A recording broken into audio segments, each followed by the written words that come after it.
Welcome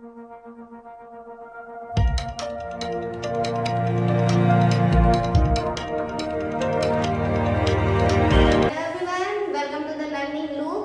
आज का जो हमारा टॉपिक है वो है वस्त्र फिनिशिंग का फ्लो चार्ट।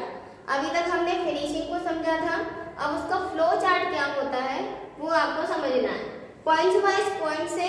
जैसे कि पहला है सिलाई अनुभाग से प्राप्त सामान, मतलब आप अपने कारखाने के लिए सामने वाले व्यक्ति से, जिस भी कंपनी से या कारखाने से कपड़ा ले रहे हैं या उससे जुड़े हुए कोई भी अटैचमेंट या फिर धागा आगा, ये सारी चीजें ले रहे हैं, उसका ध्यान रखना।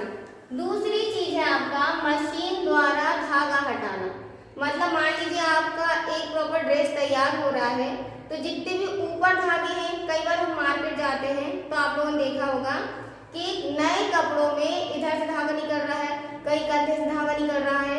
उसके जो कारण होते हैं वो यही होते हैं कि फ्लो चार्ट जब वो फॉलो किया जाता है तो तरीके से नहीं हो पाता, तो उसको मशीन द्वारा पहले धागे हटाना, ये उसका दूसरा पॉइंट होता है। तीसरा हो गया इस्त्री करना। अब फिनिशिंग का फ्लो चार्ट है, तो फिनिशिंग के लिए क्या जरूरी है? प्रेस करना। इस्त्री करना मतलब आयरन करना, प्रेस करना। अब आप प्रेस करके किसी भी परिधान की जो क्रीज होती है, उभरी हुई सिलाई होती है, उसको आप आराम से दबा सकते हैं। उसको एक क्रीज देके उसको पूरा एक ड्रेस को तैयार करके उसको एक अच्छा रूप दे सकते हैं, एक अच्छा लुक दे सकते हैं, वो होता है इस्त्री करना। अब चौथा हो गया आपका माप की जांच। आपकी जो भी माप है उसकी, कस्टमर की जो भी उसने डिमांड की थी अपनी कि हमको इस तरीके का परिधान चाहिए, इस तरीके का ड्रेसअप चाहिए और इस तरीके की फिटिंग चाहिए, तो वो माप की जांच की जाती है कि कस्टमर ने जो अपना माप दिया है उसके अकॉर्डिंग हमारा परिधान तैयार है या नहीं। ठीक है, फिर आता है मूल्य टैग लगाना। अब आपकी ड्रेस तैयार हो गई, अब उसमें किसकी जरूरत पड़ेगी? जब उसको पैक किया जा रहा है उसके पहले उस पर लगाना क्या है? मूल्य टैग। ये सबसे अच्छा तरीका होता है ग्राहक को अपनी तरफ आकर्षित करने का। आप लोगों ने बड़ी या छोटी सभी दुकानों में देखा होगा, बाहर जो स्टैचू खड़े रहते हैं ना, वहां पे लिखा रहता है, या तो उन्हें सेल लगाई है तो 150, 200, 300, 350 ऐसे। तो मूल्य टैग से क्या होता है? ड्रेस पता चल जाती है।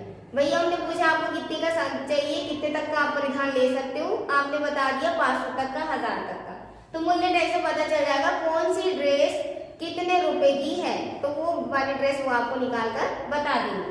तो उसके लिए मूल्य टैग जरूरी है। फिर है धातु मौजूद होने का पता लगाना। अब कस्टमर ने आपसे क्या क्या कहा था ड्रेस में लगाने के लिए, वो सारी चीजें उसमें है या नहीं, उसकी जांच की जाती है।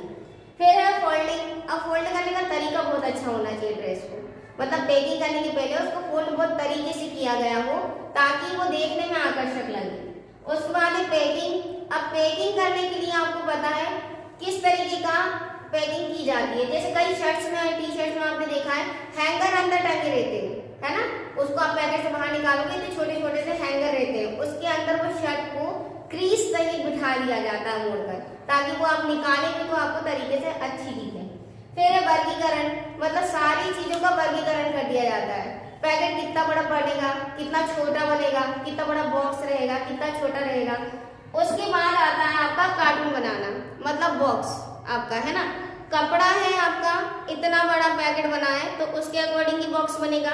इतना छोटा कुछ है, टी शर्ट है, तो उसके अकॉर्डिंग ही बॉक्स बनेगा। फिर है अंतिम निगरानी।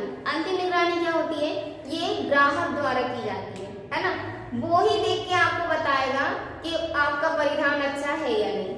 तो आई होप कि ये सारे पॉइंट्स आपको क्लियर हो गए होंगे।